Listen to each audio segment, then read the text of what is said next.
What's going on, guys? Joe with Odyssey Off-Road. Welcome back to the channel here. Today we're going to answer the question I've been getting more than any other question since I got this beta. Is it better than the WR? Would I recommend it over a WR?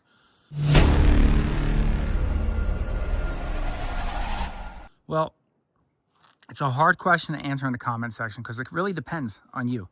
So I'm going to kind of lay out the goods and bads, this versus a WR.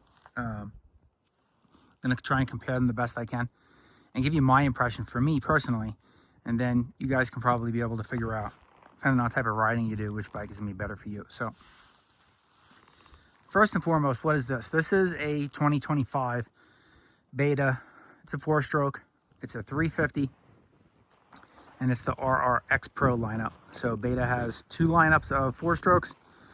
In 2025, they kind of revamped the lineup. This is previously would have been just like the 350 RR, and then you had the race edition. Now it's the RRX Pro because it has a different type of fork suspension on it, and then the race edition has KYB suspension, all that stuff. So as you guys know, a lot of you guys that ask me the questions obviously know I had WRs in the past. I had 2 of them. I had a WR 250. It was a 2025. I also had a 2025 WR 450. The WR 450, I just didn't gel with that bike. And it wasn't really the power. It was more the power delivery and the gearing. And, you know, just didn't gel with the bike for my riding style and what I'm doing with the bikes. The WR 250F I really liked. So I think, personally, this bike more, it kind of falls in between them, but it's better than them, both of them in some things. So it falls in between the 250 WR and the 450 WR in terms of power. It's kind of like right there in the middle. It's got more grunt, it's got more torque than the WR 250F. It doesn't scream as loud, it doesn't rev out like the WR 250F does. Not at all. But it kind of revs out like the WR 450, but without the power and the snappiness.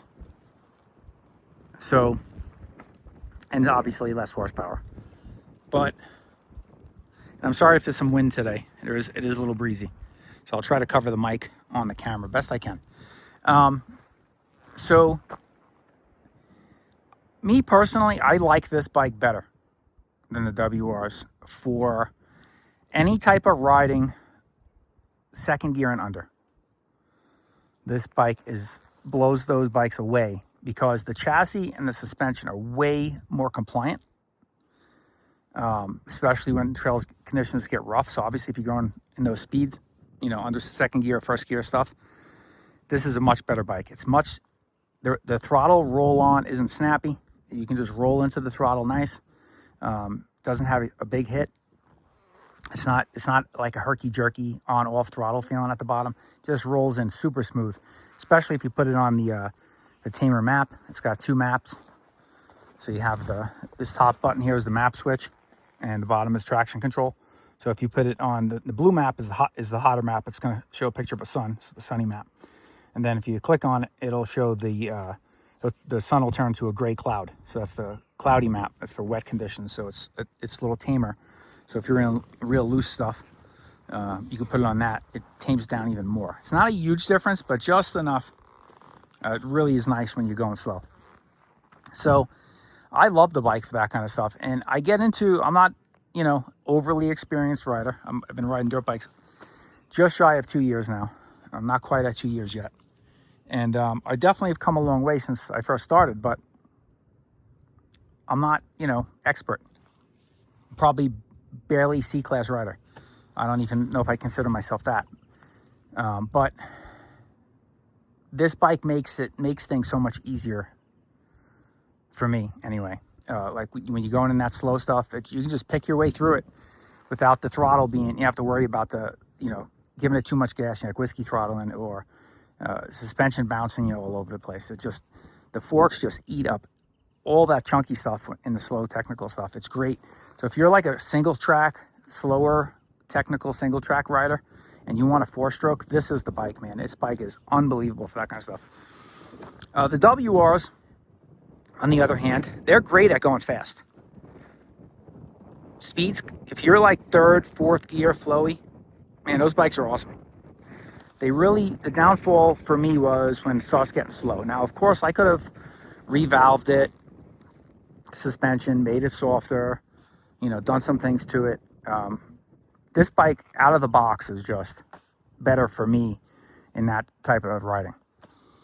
So it really depends on the type of riding you're going to do. If you're going to do mostly fast stuff and you really want a Yamaha and you want that rock solid reliability, then get the Yamaha.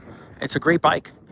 But if you're going to find yourself in a lot of, you know, you ride with a lot of 2-stroke guys and you're going to be getting yourself into some technical single track or semi-technical single track or just slower single track, or you're not that great at single track, kind of like me, you know, where you really want a bike that's going to make it easier for you in those situations, this bike here is a no-brainer.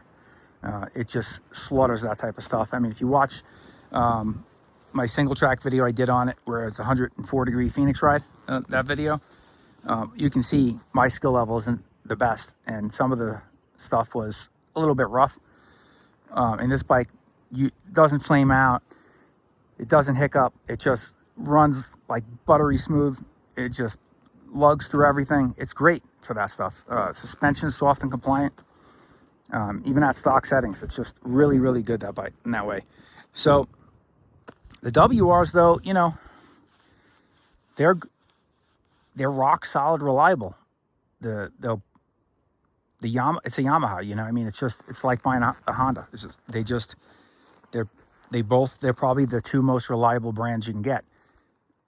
So, I mean, it really depends on what you're going to do with the bike, and that's why this is a really hard question for me to answer. When people ask this in the comment section, I get it all the time, and so I figured, let me make this video. So again, if you're going to ride fast, like really fast stuff, mid-pace, never get into anything slow. You're always, you know, 3rd, 4th, and up. And you want the Yamaha, go buy the Yamaha. I don't know necessarily you need the 450. The 250 is plenty of bike, I honestly think. If I would have had the 250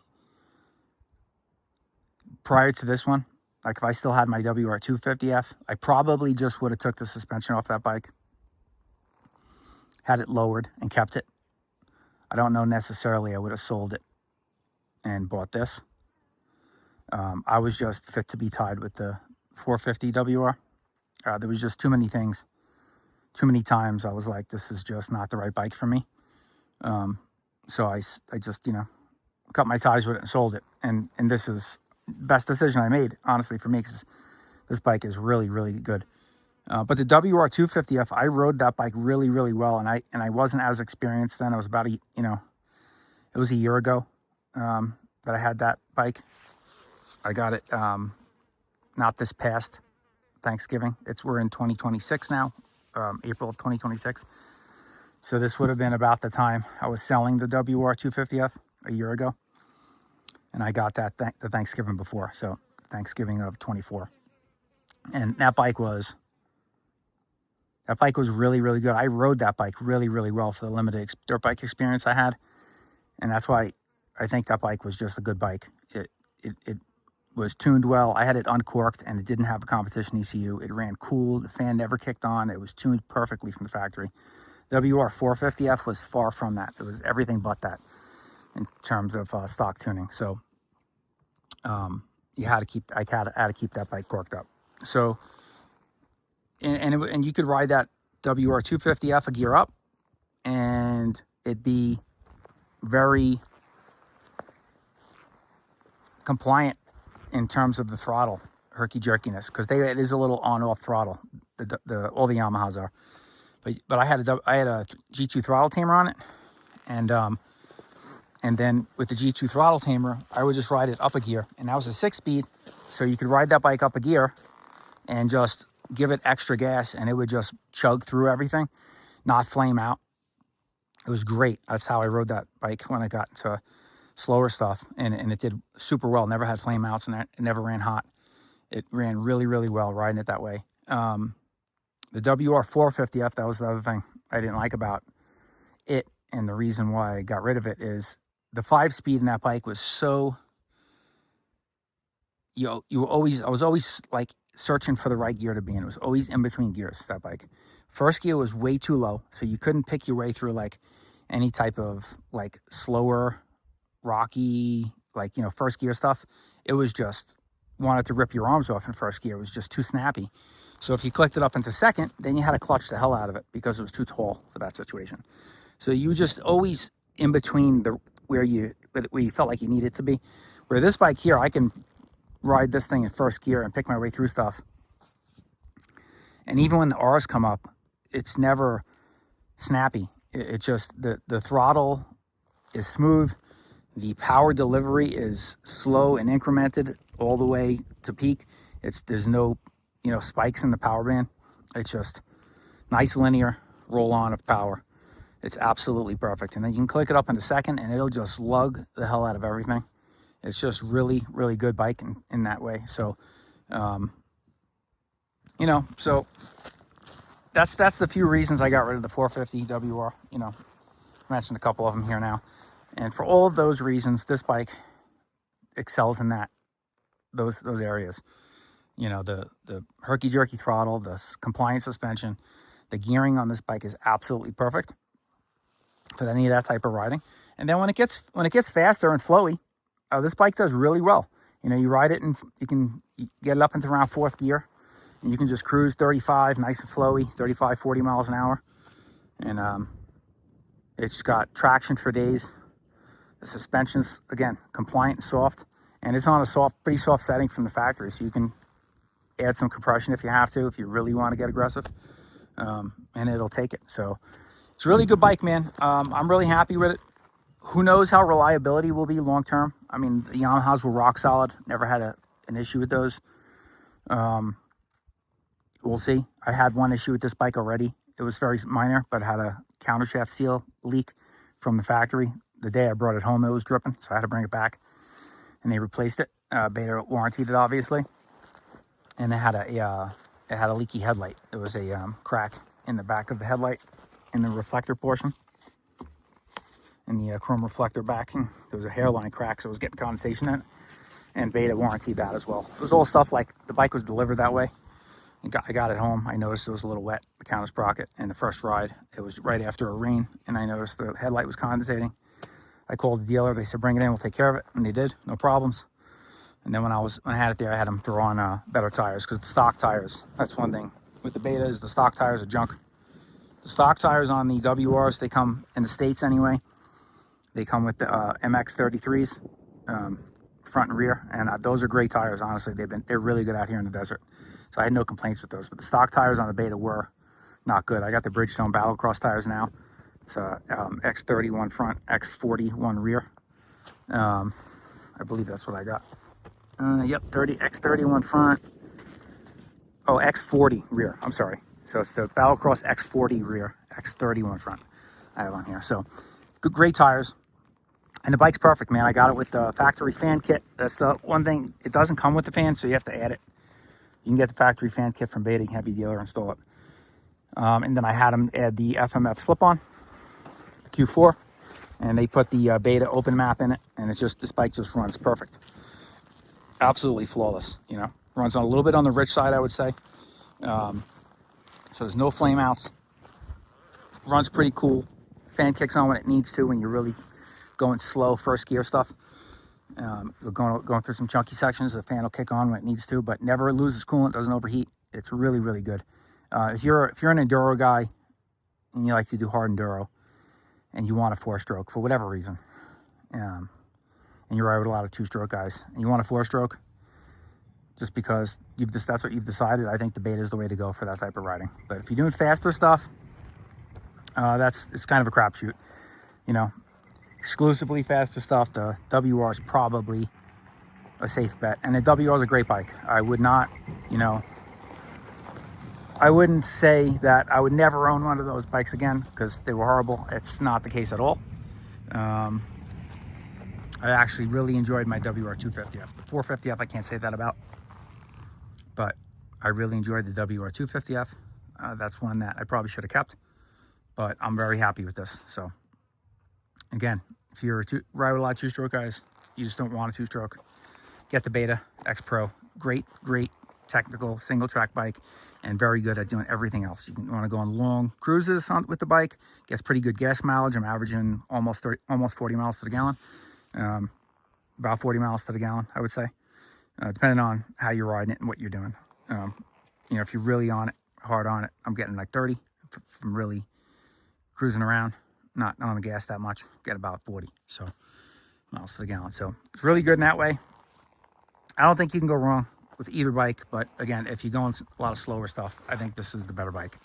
There's nothing to do to it out of the box other than add a fan and your choice of tires, which most people do on any bike anyway, and then go take it on the trail. You know, you can add some protection pieces to any bike when you get them. None of them really come with anything. I added the Cycra Pro Bend, Ultra Pro Bend handguards. Oh, look at a little lizard here. There's a little friend on the camera. See if we can get you. There he is. I heard him rustling around behind me. I was worried it was a rattlesnake. So the Cycra Pro Bends are really good. I added those, the tires, and the muffler and the fan. That's the rest of the bike stock. So it's been awesome, man. I love the bike. I love getting out on it, and it's comfortable. And that's it, man. WR was great too, though. Seat sucks on a WR, though, I will tell you. It's round. Oh, it's just the Yamaha, the new Yamahas. Their seats round, so you got about a little strip in the middle to sit on and like spread your butt cheeks when you're sitting on it, and it kills your tailbone. It's the seat design is horrible. It's great if you're a racer and you're moving around on a seat a lot. You're racing. I can understand why they use that type of seat, but for on the WR, I don't think it should be on there. Like if you're people on WRs are trail riding, they're on the seat a lot, and that seat's brutal on your rear end. You want to get a gut wide, soft seat, and it fixes it right up for you. So that's my 2 cents. Everybody's gonna have different opinions, but I get this question all the time, and just wanted to make this video to answer it because it's hard to answer in the comment section, guys. So if I get any of those comments in the future, I'm just gonna refer you to this video because it depends. You can't answer that question. Just, I don't know who you are. I don't know what you ride. I don't know how you ride. I don't know your experience level. I don't know, what type of trails you're riding, who you're riding with. All that stuff comes into play when you're choosing the bike. So for me, this is a well-rounded machine. It does everything well. I don't like to get into extra chunky stuff and really gnarly stuff. But if I get into situations or some trails, sections that make me a little nervous, this bike gets me through it unscathed because it's very easy to ride and compliant, and that's what is good for me. Well, you may be a semi-pro and you can just attack things, you got a lot of experience and you like to hit things hard and fast, then the WR might be right up your alley because the bike's a lot more rigid and stiff, and if you hit things hard, maybe that's what you want. But for the average trail rider, I think this is a great bike. Can't go wrong. You can look at the Beta 390 too, also good. They have the 430 and 480, but I think the 350 is the perfect bike out of all of them. 390 is really good. Everybody loves that 390. I've never ridden one. Supposedly just like the 350, only with a little extra torque on the bottom. I haven't found myself in a situation where I think I need any more torque. I think it's plenty torquey enough, so I'm perfectly happy with my choice here with this 350 Beta RRX Pro 2025 model. So that's it for this one, guys. Appreciate you watching. And smash that like button. Subscribe to the channel if you haven't already. And check out the links in the video description, merch store, affiliate links, all that jazz to help support the channel. We'll catch you guys on the next one. This is Joe. Get out there and ride safe.